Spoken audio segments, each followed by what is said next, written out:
नमस्कार बच्चों, आज हम आपकी पाठ्यपुस्तक बसंत भाग 2 का 5वां पाठ मिठाई वाला पाठ के प्रश्नों को हल करेंगे। इस पाठ के अर्थात इस कहानी के लेखक भगवती प्रसाद वाजपेयी हैं।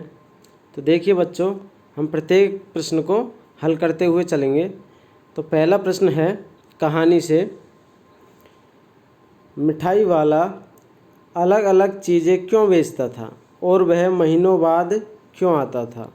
मिठाई वाला अलग अलग चीज़ें क्यों बेचता था और वह महीनों बाद क्यों आता था। तो उत्तर इस प्रकार है, मिठाई वाला अलग अलग चीज़ें इसलिए बेचता था क्योंकि वह बच्चों का सानिध्य प्राप्त करना चाहता था, अर्थात बच्चों के पास रहना चाहता था, उनसे नज़दीक रहना चाहता था। उसके बच्चों एवं उसकी पत्नी की मृत्यु असमय हो गई थी, यानी समय से पहले हो गई थी। वह अपने बच्चों की झलक इन गली के बच्चों में देखता था, इसलिए वह बच्चों की रुचि की चीज़ें बेचा करता था। वह बदल बदल कर बच्चों की चीज़ें लाया करता था, इसलिए उसके आते ही बच्चे भी उसे घेर लिया करते थे। वह बच्चे की फरमाइशें पूरी करता रहता था। वह कई महीनों के बाद आता था क्योंकि उसे पैसों का कोई लालच नहीं था। इसके अलावे वह इन चीज़ों को तैयार करवाता था तथा बच्चों के उत्सुकता को बनाए रखना चाहता था। दूसरा प्रश्न है, मिठाई वाले में वे कौन से गुण थे जिनकी वजह से बच्चे तो बच्चे, बड़े भी उसकी ओर खिंचे चले आते थे। तो उत्तर इस प्रकार है, मिठाई वाले का मधुर आवाज़ में गा गा कर अपनी चीज़ों की विशेषताएं बताना, बच्चों की मनपसंद चीज़ें लाना, कम दामों में बेचना, बच्चों से अपनत्व दर्शाना आदि ऐसी विशेषताएं थी कि बच्चे तो बच्चे, बड़े भी उनकी ओर खिंचे चले आते थे।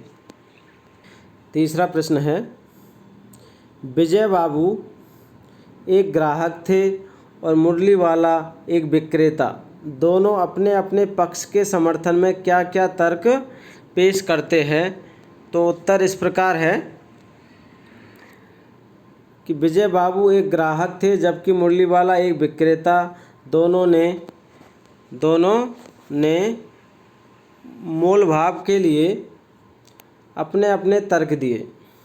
विजय बाबू ने अपने पक्ष में यह तर्क प्रस्तुत करते हुए कहते हैं कि फेरे वाले की झूठ बोलने की क्या होती है, आदत होती है। देते सभी को 2-2 पैसे में, पर एहसान का बोझ मेरे ऊपर लाद रहे हैं। इसके विपरीत से उलट मुरली वाले ने अपना तर्क प्रस्तुत करते हुए कहा कि ग्राहक को वस्तुओं की लागत का पता नहीं होता। उनका दस्तूर होता है कि दुकानदार चाहे हानि उठाकर वस्तु क्यों न बेचे, पर ग्राहक यही समझते हैं कि दुकानदार उन्हें लूट रहा है। चौथा प्रश्न है, खिलौने वाले के आने पर बच्चों की क्या प्रतिक्रियाएं होती थी। उत्तर इस प्रकार है, खिलौने वाले के आने पर बच्चे खुश हो जाते थे, बच्चे अति उत्साहित हो जाते थे। उन्हें खेलकूद भूलकर अपने सामान, जूते चप्पल आदि का ध्यान नहीं रहता। वे अपने अपने घर से पैसे लाकर खिलौने का मोल भाव करने लग जाते थे। खिलौने वाला उनका मनचाहा खिलौना दे देता था और बच्चे उन्हें लेकर काफ़ी खुश हो जाते थे। बच्चे खुशी से पागल हो जाते थे। पांचवा प्रश्न है, रोहिणी को मुरली वाले के स्वर से खिलौने वाले का स्मरण क्यों हो आया। उत्तर इस प्रकार है कि रोहिणी को मुरली वाले के स्वर से खिलौने वाले का स्मरण इसलिए हो आया क्योंकि खिलौने वाला की तरह ही इसकी आवाज़ जानी पहचानी थी। खिलौने वाले की तरह ही इसकी आवाज़ जानी पहचानी थी। खिलौने वाला भी इसी प्रकार मधुर स्वर से गाकर खिलौने बेचा करता था। मुरली वाला ठीक उसी तरह ही मीठे स्वर में गाकर मुरलियाँ बेचा करता था। छठा प्रश्न है, किसकी बात सुनकर मिठाई वाला भावुक हो गया था। उसने इन व्यवसायों को अपनाने का क्या कारण बताया। उत्तर इस प्रकार होगा कि रोहिणी की बात सुनकर मिठाई वाला भावुक हो गया था। इस पर उसने भावुक होकर बताया कि मैं भी अपने नगर का एक प्रतिष्ठित व्यापारी था। मकान, व्यवसाय, गाड़ी घोड़े, नौकर चाकर सभी कुछ था। स्त्री थी, छोटे छोटे तो बच्चे थे। मेरा वह सोने का संसार था। उसके पास सुख के सभी साधन थे। स्त्री और छोटे बच्चे भी थे। ईश्वर की लीला सभी को ले गई। उसने इन व्यवसायों को अपनाने के लिए निम्नलिखित कारण बताए कि मैं इन व्यवसायों के माध्यम से अपने खोए बच्चों को खोजने निकला हूँ। इन हंसते कूदते उछलते तथा इठलाते बच्चों में अपने बच्चे की झलक होगी। इन वस्तुओं को बच्चों में बेचकर संतोष का अनुभव करता हूँ और बच्चों के चेहरे की खुशी देखकर मुझे असीम संतोष मिलता है, अर्थात उन्हें बहुत ज़्यादा सुख मिलता है। 7वां प्रश्न है, अब इस बार ये पैसे न लेगा। कहानी के अंत में मिठाई वाले ने ऐसा क्यों कहा? तो उत्तर इस प्रकार है, मिठाई वाले के जीवन का रहस्य कोई नहीं जानता था, लेकिन जब उसने अपने जीवन की सारी गाथा दादी और रोहिणी को बताई, उसी समय रोहिणी के छोटे छोटे बच्चे चुन्नू मुन्नू आकर मिठाई मांगने लगते हैं। वह दोनों को मिठाई से भरी एक एक पुड़िया देता है। रोहिणी पैसे देती है तो उसका यह कहना कि अब इस बार ये पैसे न लेगा, इस बात को दर्शाता है कि उसका मन भर आया और ये बच्चे उसे अपने ही बच्चे की तरह ही लगे। 8वां प्रश्न है, इस कहानी में रोहिणी चिक के पीछे से बात करती है। क्या आज भी औरतें चिक के पीछे से बात करती है? यदि करती है तो क्यों? आपकी राय में क्या यह सही है? तो उत्तर इस प्रकार है, स्वतंत्रता प्राप्ति के पश्चात संविधान ने स्त्री पुरुष को समान अधिकार दिए और आज शिक्षा के प्रसार व आधुनिकीकरण से भी समाज में बदलाव आया है। आज स्त्रियां पुरुषों से भी अधिक किसी भी क्षेत्र में पीछे नहीं है, लेकिन भारत के कुछ पिछड़े गांव व स्थान ऐसे भी है जहां स्त्रियों को आज भी पर्दे में रहना पड़ता है। ऐसे में वे चिक के पीछे बात करने को मजबूर होती है। हमारी राय में यह पूर्णतया गलत है। क्या है? गलत। हमारी राय में यह पूर्णतया गलत है, क्योंकि स्त्री पुरुष दोनों समाज के आधार है। दोनों को समान दर्जा मिलना चाहिए। इन पिछड़े वर्गों में जागृति लाने हेतु सरकार व युवा वर्ग को आगे आना होगा और लोगों की सोच बदलनी होगी, जिससे राष्ट्र कैसा हो सके, साक्षर राष्ट्र का निर्माण किया जा सके। अब हम आते हैं कहानी से आगे वाले प्रश्नों में। देखिए बच्चों कि मिठाई वाले के परिवार के साथ क्या हुआ होगा, सोचिए और इस आधार पर एक और कहानी बनाइए। तो उत्तर इस प्रकार है, मिठाई वाले का परिवार अवश्य ही किसी दुर्घटना का शिकार हुआ होगा।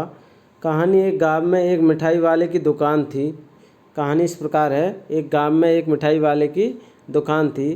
तरह तरह की मिठाइयाँ वह बेचा करता था। छोटे व बड़े सभी उसकी मिठाइयाँ शौक़ से खाते थे। दुकानदार के साथ ही उसका घर भी था। जब भी दुकान पर कोई ग्राहक न होता, वह अपने बच्चों के साथ खेलता और खुश होता। उसके बच्चे बहुत शालीन थे, कभी भी उसे किसी बात के लिए परेशान न करते। एक दिन वह अपनी पत्नी व बच्चों के साथ गांव में किसी रिश्तेदार की शादी में गया। खुशी खुशी गांव वालों ने भी उसकी सारी तैयारियां करवाई। उसने कपड़े, गहने, बच्चों का सामान बहुत कुछ खरीदा। गांव के कुछ लोग उसे स्टेशन तक छोड़ने भी आए।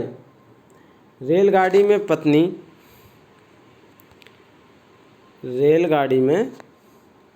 पत्नी, बच्चे व स्वयं सभी बहुत खुश थे। अचानक तेज़ रफ्तार चलती गाड़ी के कुछ डिब्बे रेल की पटरी से उतर गए, बुरी तरह से उलट गए। न जाने कितने ही लोग इस हादसे में मर गए। मरने वालों में उसकी पत्नी व बच्चे भी थे। मिठाई वाला तो जैसे पागल ही हो गया। वह गांव वापस आ गया। आज भी इतने वर्षों बाद वह इस हादसे को भूल नहीं पाया। गुमसुम न जाने कौन सी यादों में खोया रहता है। अपनी सारी यादों को ताज़ा रखने के लिए उसने अपने घर को एक अनाथ आश्रम बना डाला। न जाने अनाथ बच्चों को पालने में वह कौन सी खुशी प्राप्त करता है। दूसरा प्रश्न है, हाट, मेले, शादी आदि आयोजनों में कौन कौन सी चीज़ें आपको सबसे ज़्यादा आकर्षित करती है। उनको सजाने और बनाने में किसका हाथ होगा। उन चेहरों के बारे में लिखिए। तो उत्तर इस प्रकार है कि हाट, मेले, शादी आदि आयोजनों में हमें मिठाइयाँ, गोलगप्पे, चाट पापड़ी, फ्रूट चाट, चीले, छोले भटूरे, सांभर डोसा, इडली, चाइनीज़ फूड, इनके अलावा विभिन्न खाद्य पदार्थ आकर्षित करते हैं। उनको बनाने और सजाने में विभिन्न पाक कला विशेषज्ञों का हाथ होता है, जैसे खाद्य पदार्थों के लिए हलवाई। इनके पहनावे अलग अलग क्षेत्रों में अलग अलग हो सकते हैं। किनके? हलवाइयों के। जैसे समोसे बनाने वाले समोसे बनाने में, सांभर डोसा बनाने वाला सांभर में, और इडली बनाने वाला इडली बनाने में, आइसक्रीम बनाने वाला आइसक्रीम बनाने में आदि। इस प्रकार अभी हम अनुमान और कल्पना वाले प्रश्नों पर आते हैं। अनुमान और कल्पना में पहला प्रश्न है कि आपकी गलियों में कई अजनबी फेरी वाले आते होंगे, आप उनके बारे में क्या जानते हैं। अगली बार जब आपकी गली में कोई फेरी वाला आए तो उससे बातचीत कर जानने की कोशिश कीजिए। तो उत्तर इस प्रकार है, हमारे गली में मौसम के अनुसार कई फेरी वाले आते हैं, जैसे मूंगफली वाला, चाट वाला, फल वाला, सब्जी वाला, खिलौने वाला, आइसक्रीम वाला, कपड़े वाला आदि। वे सब बड़ी मीठी स्वर में पुकार पुकार अपनी चीज़ें बेचते थे। ये लोग कम पैसे में पूंजी के अभाव में घूम घूम कर चीज़ें बेचते हैं। अगर इनके पास पूंजी होती तो ये भी बड़े दुकानदार होते। चाट, आलू टिक्की फेरी वाले से बातचीत करते हैं। किस प्रकार बातचीत करते हैं बच्चे कि ए चाट वाले भैया 10 रुपये के कितनी टिक्की दिए हैं। चाट वाला कहता है 5 के 1 और 10 रुपये के 2 टिक्की। बालक 10 रुपये के 3 आते हैं। चाट वाला कहता है मेरे आलू के टिक्की विशेष प्रकार के हैं, मैं तो 10 रुपये का एक ही देता हूँ। बालक कहता है अच्छा 20 रुपये का आलू टिक्की दे दो। अब हम अनुमान और कल्पना से दूसरा प्रश्न देखते हैं। आपके माता पिता के ज़माने से लेकर अब तक फेरी वालों की आवाज़ों में कैसा बदलाव आया है, बड़ों से पूछकर लिखो।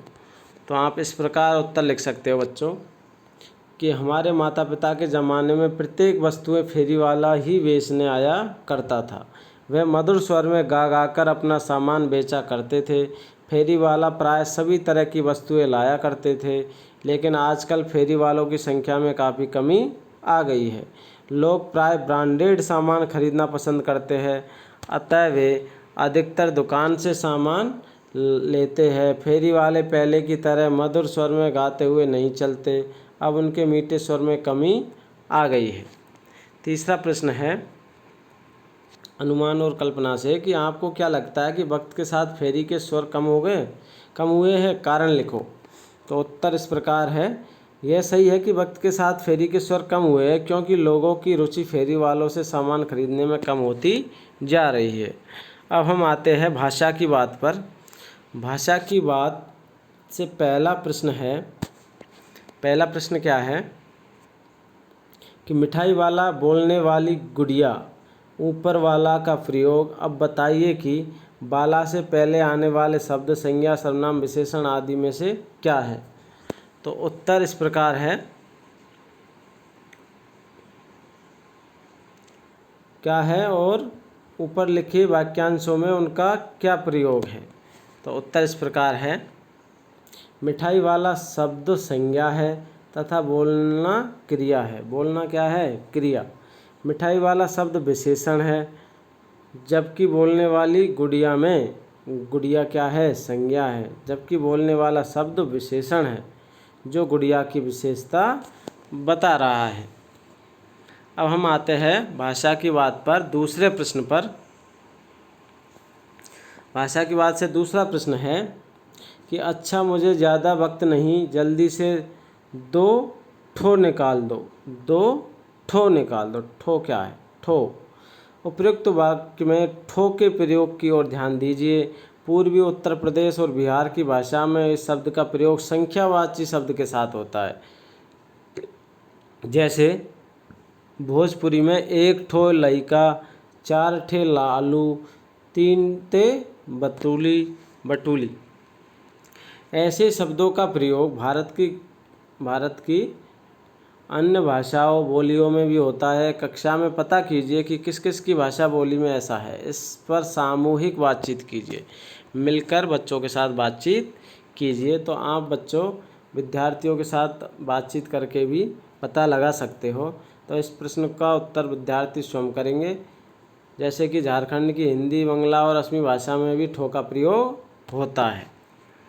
प्रश्न नंबर 3, वे भी जान पड़ता है पार्क में खेलने निकल गए हैं। क्यों भाई, किस तरह देते हो मुरली? दादी चुन्नू मुन्नू के लिए मिठाई लेनी है, ज़रा कमरे में चलकर ठहराओ। भाषा के ये प्रयोग आजकल पढ़ने सुनने में नहीं आते। आप ये बात कैसे कहेंगे? तो आप इन बातों को कैसे कह सकते हो? तो उत्तर इस प्रकार है बच्चों कि लगता है बेबी पार्क में खेलने निकल गए हैं। भैया इस मुरली का मूल्य क्या है? दादी चुन्नू मुन्नू के लिए मिठाई लेनी है, ज़रा जाकर उसे कमरे में बुलाओ। इस प्रकार से कह सकते हैं। तो बच्चों आपने सभी प्रश्नों का हल देखा। आशा है आपको सभी प्रश्नों का हल समझ में आ गया होगा। अब आप इस वीडियो को लाइक कीजिए, दोस्तों के साथ शेयर कीजिए और मेरे चैनल को सब्सक्राइब कीजिए। धन्यवाद।